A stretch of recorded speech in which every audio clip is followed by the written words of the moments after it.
I've been in the hobby for 40 years, so people ask me a lot of questions like, what are my cards worth? Does this look like a good deal? And what's the difference between this card and that card? The truth is, those are just some of the questions that people have, which means that this hobby is really confusing. So this is what we're going to do this week on EDI Sports Show. I'm going to answer some of those questions so that this hobby is less confusing.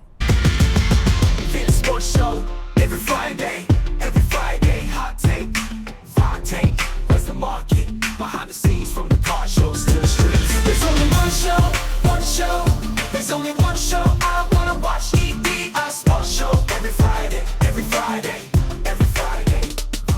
Welcome back to EDI Sports Show, and in this week's episode, I promise to you to make the hobby less confusing. That's my big promise. So if you stay tuned, we're going to answer questions. We're going to go over why the hobby is so confusing. And so at the end of this show, you're going to understand the hobby at a much deeper level. But before we get started, let me make sure that you know who I am. I'm your host, Doc Schwartz, and I've been a collector as well as a sports card dealer for 40 years. Yes, I was a teenage sports card dealer, and if you want to see my backstory, I did season 1 of my sports card journey. These are the videos. I will put the links down below so you can watch and figure out who the heck I am. Now, let's get into this week's show. And again, we have 4 segments. We have a hot take, where's the market, behind the scenes, and then your viewer comments at the end. If you stay tuned for the second segment, where's the market, we're going to play a little game called The Price is Right. Please stay tuned. This is going to be a lot of fun this week. This is going to be the best show I've done so far. So let's get into it. If you are new to the hobby or you have been collecting for a very long time, the number one question that I always get, and this is my X and Instagram handle, so it is EDI Sports Card. So if you have a question, just go there and ask me. You can DM me, it's open, please. But this is the number one question. What are my cards worth? I mean, that is the biggest question. What are my cards worth? That's been the question since the beginning of the hobby. You have cards, you don't know what they're worth, and therefore you don't want to get ripped off. And that's the biggest challenge that everybody that gets into this hobby has, is that they feel afraid. They're like, well, I don't want to sell the card because maybe I'm leaving money on the table, or I don't want to buy the card because maybe I'm paying too much for the card. That's the fear in the back of your mind, which means that this hobby is no longer fun. If you're worrying about getting ripped off every single minute of every single day, you're not having fun. And so that's part of the issue that we have in this hobby, is that we need to get back to a place where you just enjoy the cards that you have and you go and buy the cards that you want and you don't feel like you're getting ripped off. So how do we do that? How do we get to a place where you feel confident that you know what cards are worth, therefore you know what you should spend, and if you do spend a little bit more for the card that you actually really want, you don't feel bad. You don't have what's called buyer's remorse, which is typically what most of the hobby is feeling right now. The influencers do FOMO, like, oh, you better get in on this, like the Monopoly trend. And then on the back end, you're like, why did I spend all this money for these cards? Like they're not worth anything. They're not valuable. Why am I chasing after what people are promoting? Like, why am I doing that? Why am I not just buying the stuff that I want? Why am I chasing after the hobby? So here we go. Let's break it down. The first thing that you need to know in order to make the hobby less confusing is you need to know what cards are. So here's the first piece. There's only 2 companies left in sports cards. There's Fanatics and then there's Panini. Now, you can also include Leaf, which I would recommend doing because they do manufacture cards, but they are unlicensed cards. Now, I've talked about this in previous weeks as to like, what do you do with unlicensed cards? One of the viewer comments was, what do you do with unlicensed cards? And I said that unlicensed cards are no good unless they are an autograph from the player, because unlicensed companies do have deals with players. And so if you're looking for an autograph, a legit autograph, then yes, you can buy an unlicensed card. So Leaf has a lot of collegiate players because they're not signed up by Panini or Fanatics. So Leaf does a lot of collegiate stuff, which is really good to differentiate. What should I look at? Should I buy Leaf? Well, if you like a lot of collegiate stuff, then the answer is yes. If you want major league stuff, you want professional sports, then Leaf is probably not the direction to go in. So what do we do then? Now that we know there's Panini and then there's Fanatics, and those are the only two players right now in the space because of all the consolidation. Now, there used to be, back in the day, when I was a sports card dealer, when I was a teenager from the age of 13 to 18, there used to be a bunch of different companies. There was Topps, there was Fleer, there was Donruss, and then Score and Upper Deck came into the game. Those days are long gone. Upper Deck doesn't really do baseball cards. They don't do football cards, really. They stick to hockey and do some other stuff, but they're not really, they're kind of pigeonholed at this point because they don't have the licenses to do all the other stuff.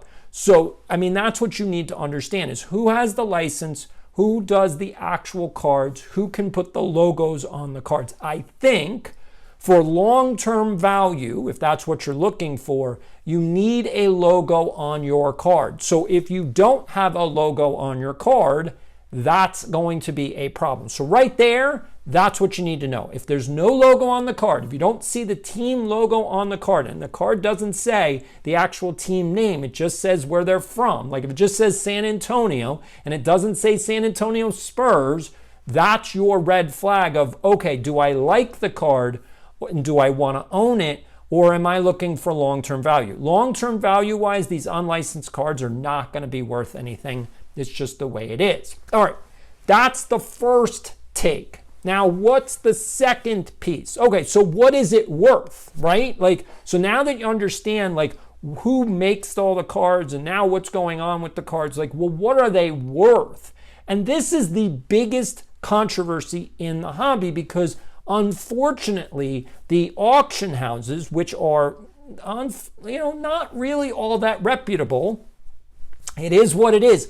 Golden is a great auction site, but unfortunately, they have really leaned into the scam aspect of the hobby in which they pump up stuff that's not worth anything. And so people are overpaying for stuff that's eventually going to crash. And that's what's happened since 2021. And everybody that's watching this video knows that. They're like, wait a minute, stuff was up here and now it's down here. Is it going to go even further? And the problem is that the answer is probably yes. Stuff's going to keep coming down. Now, there's no more crash. We've already gone through the crash. But what you need to understand is the crash wasn't real. We had a bubble that was artificially generated, and then what crashed was the bubble, not the underlying asset, as people like to say that these are assets, like these cards are assets. They're not really, they're collectibles, so they have value. They're not an asset, they're a collectible. And a collectible actually has value. I need to make that distinction, and if you're not making that distinction, you need to wrap your mind around it. That's why the hobby is so confusing, because you see people on YouTube saying it's an investment, it's an asset, this is no, you should put your money into this stuff. Let me tell you folks, this is the honest truth. If you put your money into these collectibles, be aware that you have to be able to sell them on the back end to get your money back or to make money on them. That's not going to be easy since there's no cohesiveness to this hobby. There is no marketplace for the hobby that's protected by rules and guidelines and an enforcement agency that takes out scammers. We don't have that. That's why this is not an asset class. That's why this is not an investment. You don't have protections like you do in the stock market. Now, the stock market is a wild, wild west to begin with. But at least if someone's trying to manipulate the stock market and trying to be fraudulent, they go to jail, or at least they get a fine and they lose their job. Like, there's some type of consequence. There are no consequences in the hobby. That's the difference. So because there's no consequences in the hobby, this cannot be an investment and this cannot be an asset class. There's zero consumer protections. And that's the difference. So hopefully I'm starting to give you a sense of where the hobby is, like, so where are the boundaries of the hobby? And when you know the boundaries, now you can understand the next piece is what are the cards actually worth? So this is what I want you to do. I'm going to put out a Google form for you to ask your specific questions. That's going to be in the Facebook group, Card Hoarder Nation. And I want you to go to Facebook, sign up. It is 100% free, and answer the Google form. And this is the question. Put down the card, what you want to know. Like, so basically it's going to say, what are these cards worth? And you're going to write in the card that you want to know the value of. And then I'm going to come on here and start giving you guys the values of these cards, because there's millions and millions of cards and I don't know which ones to pick.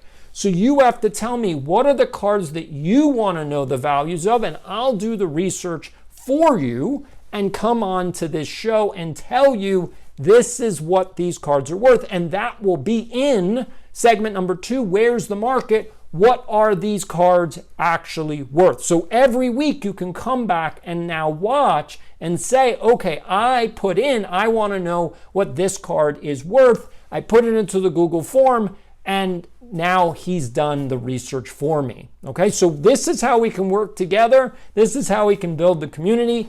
I absolutely love it. All right, so those are most of the questions. But still, this hobby is confusing. So, and I said to you at the beginning, I promise, I'm going to make this hobby less confusing. So here we go. Here's the last question. Are you ready? All right. The last question that I have to answer is this a good deal or not? When you go to a sports card show, or you're looking on eBay, or you're looking on any one of the third-party apps, you are looking at prices of cards, and you're sitting there going, I don't know if that's a good price or not. So how do I figure that out? And this is how I figure it out. So here's the secret sauce. If you're wondering, how do you actually value cards? How do you know what the real value is or what the pumped up value is? And then you have to determine, should I pay the pumped up value or not? Like, could that value come down, or is this sort of the floor? And that's the key to this hobby, is knowing, I know I might be overpaying for a card, but is it worth it to overpay for a card? And the best example of this is someone in 2021 bought a Michael Jordan 1986 Fleer rookie card for $750,000. Now, they were clearly overpaying for the card, but the question in their mind was, is it worth overpaying for it? Is it going to go up from here?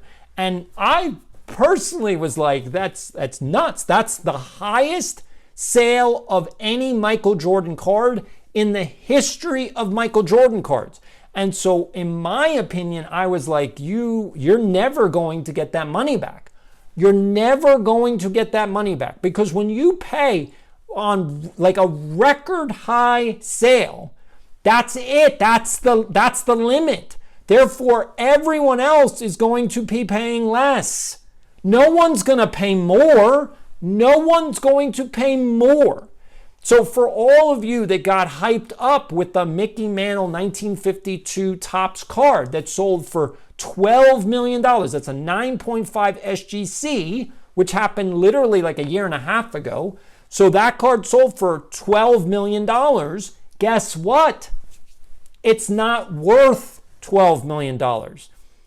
If I had to guess, and I haven't done the research on it, so I'm just guessing, if I had to guess, I would say the card's probably worth $10 million, which means that the person who paid 12 actually overpaid a couple mil. Now, here's the point. There's only one of those cards. So if you really, really want it, you have to overpay for it. That's how the price went up to 12 million, but it's not worth 12 million. It's probably worth 10 million. So they paid $2 million for the privilege to own it. Now, somebody else might say, okay, I'll pay 12 million to own it, but you're working in stratosphere at this point. It is going to be really hard to sell that card because there's not a lot of people that are going to shell out $12 million for a baseball card that's not worth $12 million. Remember, you have to really, really want it in order to pay that money because it's only worth 10 million. Now, if you sold it for 10 million, you were like, here you go, I'm going to sell this $12 million card, again, 12 million for 10 million, which is what it's worth. You probably get a lot more bidders because you're actually selling it for its value, not overvalued, the actual value. And that's what everybody needs to understand. When you go on eBay and you see cards not selling, so this is my strategy for eBay. This is how you can know whether or not a card is overpriced or not. Go to eBay, use the heart like button, basically save stuff to your list and literally track how long it takes for a card to sell. If you hit the like button on any one of those cards and it doesn't sell in 1 month, in 2 months, in 3 months, guess what? That price is overpriced. It doesn't take, you don't have to do any research. You don't have to do anything. All you have to do is just put stuff on your saved list and just watch how many of those cards go. Most cards on eBay are overpriced. Most cards. I don't know how much. I'm just saying most cards. And that's the piece. I sold cards on eBay. Not a lot, but I sold cards on eBay. And the reason that I sold them is because I knew what the cards were worth and I put the price right at that value, maybe slightly below.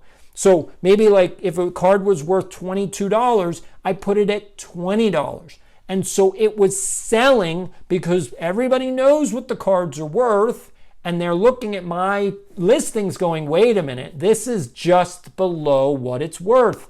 I'm going to buy it. That's what you need to know. When I did a sports card show way back in November of 2023, I sold 85% of everything I brought to the show. And the reason why is because I know what stuff is worth. Therefore, when I put a price out, my price is right there. In fact, I'm giving slight bit of a discount, which means that you have a choice. Do I want to buy it or do I not? And that's a better situation. That makes the hobby less confusing. Then you can just look at the thing and say, do I want that or not? I don't have to worry about the price. The price is right. Do I want it or not? And when you only have to decide, do I want it or not, you are in a better situation. You now have control over your hobby. And that's what I want you to do. I want you to have control over your hobby. I want to thank you. This is the hot take. Let's get to Where's the Market. Now it's time for Where's the Market. In this week's Where's the Market, we're going to play The Price is Right. And the first game we're going to play has to do with these two cards. Yes, and you're going to choose which price is right. So now you can see them. There's two prices underneath the 1951 Burke Ross, and there's two prices underneath the 1970 Roberto Clemente.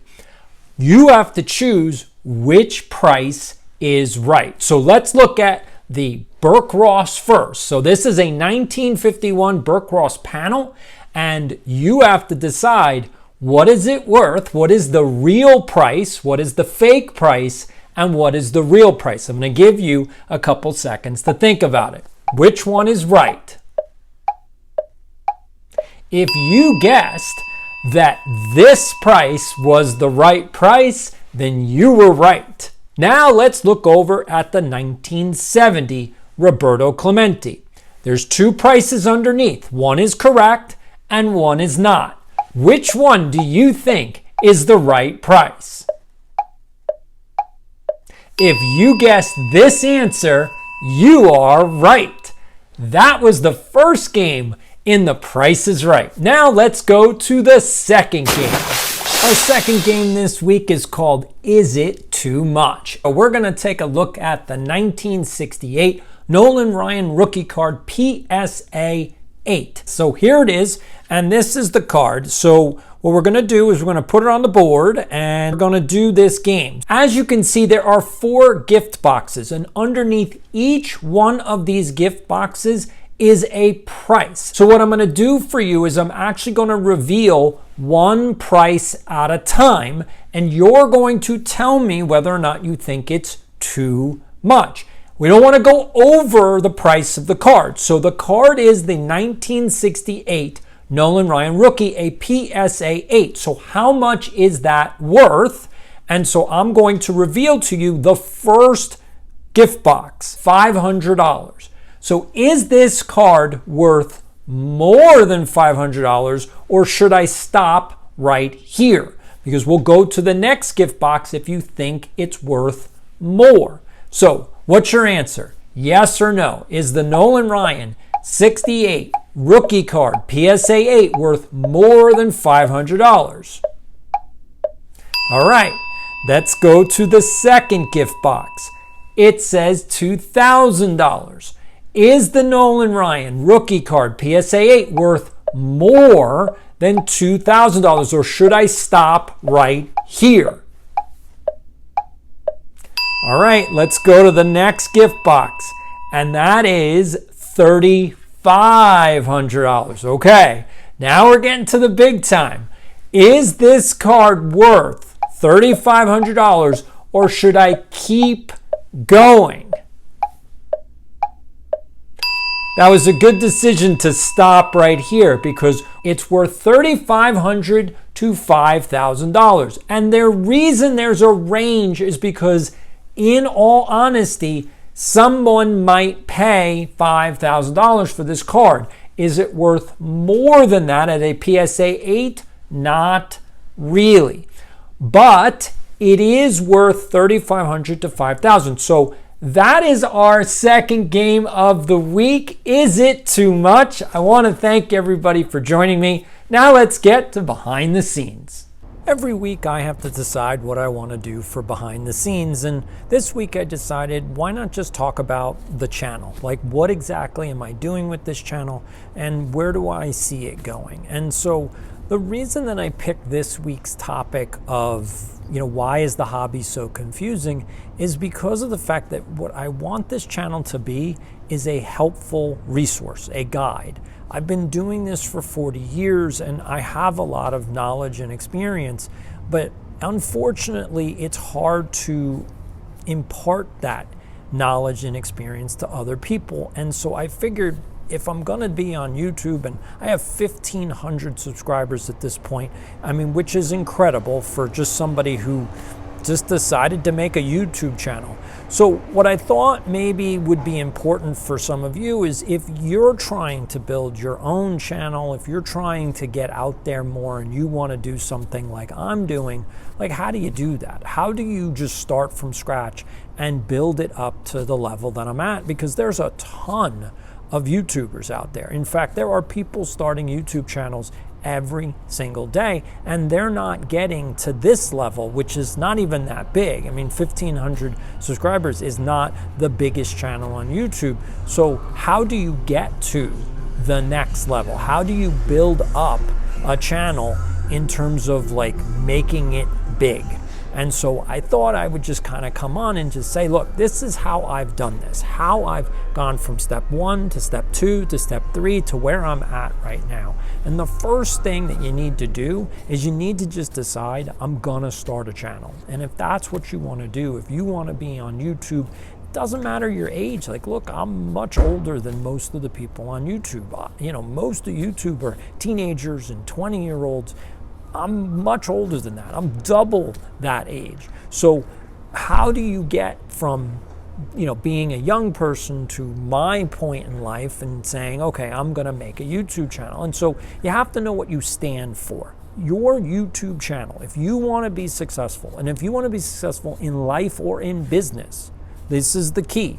You have to know what you stand for. So this channel stands for real news. This channel stands for real information.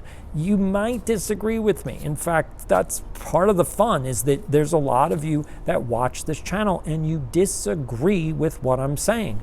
You're allowed to disagree. It doesn't change the fact that I have 40 years of experience. It doesn't change that. That's what you need to understand. If you have 3 years of experience, that doesn't change your level of experience. But I have more experience than you, and I've also dealt with more problems. And this seems to be the confusion with people as to, well, who should you listen to? Who shouldn't you listen to? Here's the point. You should listen to what I'm saying. It doesn't mean that you need to follow what I'm saying, but you need to listen to what I'm saying. Because if you listen to what I'm saying along with other YouTubers, and again, I have said this from day one, you should be listening to more than one YouTuber. If you only have on your subscriber list, you only have 2 or 3 channels, that is a mistake. You should have, in terms of the sports card space, if you want to get into this hobby and you want to do the right thing, you should have probably 15 to 20 YouTube channels on your subscriber list. So if you don't, check your subscriber list right now. If you don't have 15 to 20 different YouTubers on your subscriber list, go and start subscribing now.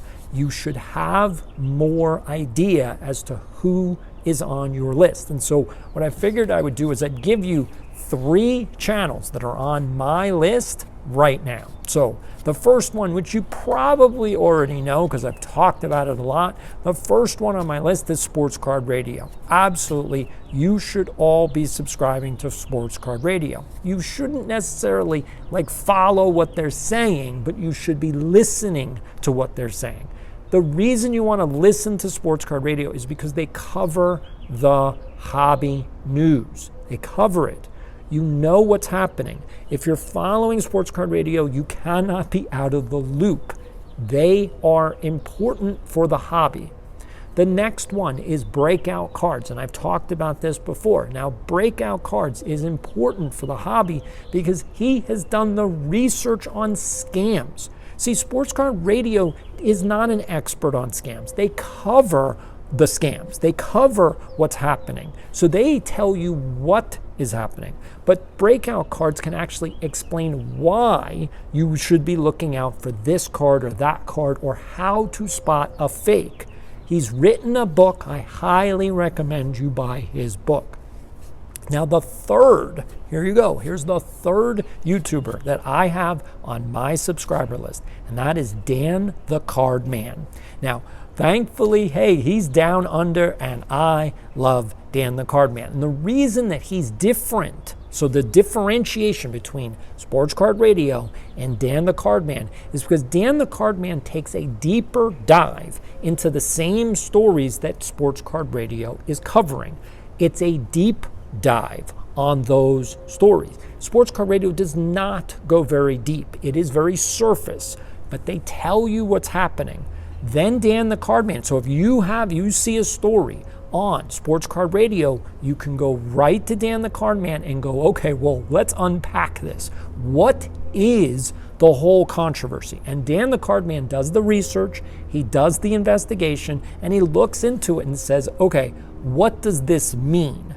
Again, you don't have to follow what they're saying, but you should be listening to them. So those are the 3 YouTubers on my subscribe list. But like I said, you should have between 15 to 20 subscribers. So if you're subscribed to mine, that's great. You should also be subscribed to those. That's 4. You've got a lot more to go. So please keep investigating. And if you want to put down your recommendations for YouTube channels, put them down in the comments, because I want to see all of the great channels that you're creating, all the great channels that you follow. That's what this community is all about. It's about telling each other, hey, you should be following this subscriber. This is the YouTube channel that you should listen to. Again, you don't have to follow what I'm saying, but just listen to what I'm saying.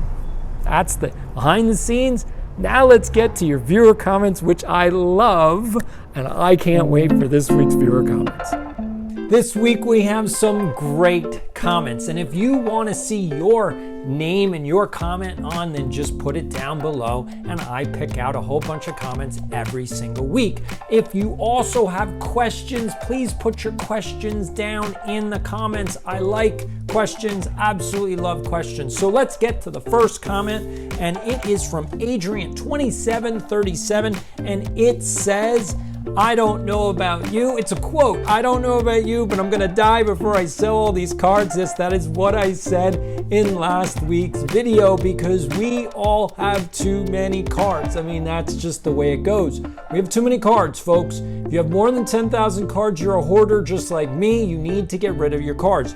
So stop holding on to them. Sell in bulk. If you don't know how to sell in bulk, go to last week's show. I give you the strategy of selling bulk cards so you can get rid of stuff that you have laying around the house that you don't want and get some money for it. Yes, get some money for it. And then you can decide if you want to put that money in a bank or if you want to go and buy more cards. But at least you don't have the hoard anymore. Get it off of your plate. So anyway, thank you so much, Adrian, for that comment. Here we go. Comment number 2 is from JQM78, and it says, geez, 1980s star basketball cards are licensed. I can't take anything you seriously, man. Anything you say seriously, man. Okay, JQ, I think you need to lay off the coffee, all right? You're seriously a little high strung for this show, and for sports cards, you're a little too high strung. Lower the temperature. I don't know what you need, but stop drinking so much caffeine. You're amping yourself up. This is a hobby. It's supposed to be about fun. You're taking this way too seriously. Like, nothing I say is actually affecting the world. Like, nothing on this channel is ruining your life. If you're listening to me and you're going, oh my God, he's ruining my life, you have problems. I'm sorry, but you have problems. So anyway, I do appreciate JQ's comment. Like, again, if you have a comment, just put it down. I hear you, I see you, I get it. I don't know why you're so mad. Again, lower the temperature, folks. But it is what it is. There we go. So let's go to the third comment, which comes from Egyptian Hebrew 91. And I think this might be the second comment I've commented on. But he says, love it. And this was from Should You Break or Not? Again, that was a really good show. If you haven't seen it, Should You Break or Not? What is breaking good or bad? It's a really good show, so go back and watch that episode. But I appreciated Egyptian Hebrew 91 for the compliments. I try really hard to make this show real good for you guys. It is what it is. If you like it, you like it. If you don't, please hit the like button if you do like it, so that the YouTube algorithm knows that you actually like the show. The AI tool that they use doesn't know what you think unless you hit the like button. So last comment is Bob D6617, and it says, if I could pick any player to play center field starting a team, it's Mays or Trout. WAR absolutely is a viable stat. Trout dominated the MLB for 7 straight years. So, unfortunately, I'm going to have to push back on that. Mike Trout did not dominate the league for 7 years. He was a very good player, absolutely. And the 2014 year that he won the MVP was absolutely his best year as a major leaguer. But the other years that he won 3 MVPs, so the 2 other seasons, to be quite honest with you, he won for politics. He just has more fans. That's all. But he did not have the dominant year in those years. There were players that were way better than him in those 2 other seasons, and throughout his career for the last, again, he's been in the league for 14 years. There are other players that have had singular seasons that are way better than Mike Trout. Like Aaron Judge's season a couple years ago where he hit over 60 homers was better. I'm sorry, it was better. It's just nothing, But again, Mike Trout has a lot of fans. He has a lot of political clout. And so because of that, there is a bias towards Mike Trout. It's just a bias. That's all it is. It doesn't mean that he's a horrible player. I don't understand why it's either he's the greatest player in the world or he should never play Major League Baseball ever again. I don't get where you guys are coming from. Can't he be one of the best players in baseball? Why does he have to be the best player in baseball that's ever played baseball? There just doesn't seem any room for reality. He's not the best player in the history of the game. He's not the best player in the history of the game. I mean, maybe you don't know much about the history of the game, and therefore that's why you're saying that. You're like, oh my God, he's the greatest ever. He's top 10 definitely in the last 20 years, right? Maybe even the last 30 years. Because in the last 30 years, baseball's pretty much sucked. So yeah, he's risen to the top because most talent in the major leagues is just not that good. They're Albert Pujols is better than Mike Trout. Albert Pujols hit 700 home runs. Mike Trout's gonna be lucky to get to 500. Going to be lucky to get to 500. So, I mean, there's a huge difference between 500 and 700. Apparently not to you guys, though. And if you really want to talk about a player that potentially could be better than Mike Trout, I mean, his batting average sucks, but, Pete Alonso for the Mets actually is probably going to hit if he doesn't get hurt again. All of these guys get hurt. It's just, we all need to kind of lower the temperature here. All of these modern players get hurt. Whatever they're doing, however the game is, it's bad. None of the players in the past got hurt this much, and they played almost the same number of games. They played 154 games, and then they moved up to 162, but they didn't have injuries as often as these modern players. They didn't have as many injuries, like long-term sustainable injuries. Mike Trout has a back problem. That's what Don Mattingly has. That's why I keep bringing up Don Mattingly. It's not that you should compare the two, because you really can't. Mike Trout is better than Don Mattingly, which also says that Don Mattingly shouldn't be in the Hall of Fame, because Mike Trout, I think, is, again, from a stats perspective, I think he's a marginal Hall of Famer. He's gonna get in because it's politics. It's got nothing to do with stats. It's got nothing to do with talent. It's got nothing to do with anything. Mike Trout will make the Hall of Fame because it's a political vote. It's got nothing to do with anything. That's the reason why Barry Bonds is not in the Hall of Fame, because it's political. It's got nothing to do with deserving. Barry Bonds deserves to be there because they already put Big Papi in there. Big Papi is nowhere near the talent that Barry Bonds was. Nowhere near. Big Papi is, he's a great player, but Barry Bonds was 10 times better than Big Papi. 10 times better. And yet he's not there. Why? Because it's politics. It's got nothing to do with stats. It's got nothing to do with talent. It's got nothing to do with it. And hopefully you guys understand that's where I'm coming from. There's a reality, and then there's whatever people do, manipulation. And the Hall of Fame is manipulating what's happening off the field. And so they take into account certain things. None of these players have done anything illegal. Make that clear. Barry Bonds never went to jail. He never was convicted of a crime. Did what he do potentially break the rules? To be honest, the rules were so confusing that there's no real clear-cut answer if he even broke the rules. So if he didn't break the rules and he didn't do anything illegal, Barry Bonds should be in the Hall of Fame. I don't see why he's not. Now, clearly, Pete Rose, that's a different story. Pete Rose broke a baseball rule. Okay, so baseball has a legitimate reason to keep him out. But let's turn it over. Baseball now promotes gambling. So Pete Rose did something at a time that it wasn't allowed, but right now players could do exactly what he's doing or what he did. So should Pete Rose be punished for the rest of his life because Major League Baseball is saying, no, it's okay to gamble now? Again, Major League Baseball had a hard line. Gambling is wrong. And now Major League Baseball literally promotes gambling. So when you change your moral compass, you have to change your understanding of maybe Pete Rose should be allowed in the Hall of Fame now. That's the way it goes. So I understand where you guys are coming from on the Mike Trout stuff. I really do, but I don't think you guys understand where you're coming from. Like, you keep making comments, and I'm like, yeah, I don't disagree. I'm not sure why you're upset, but it is what it is.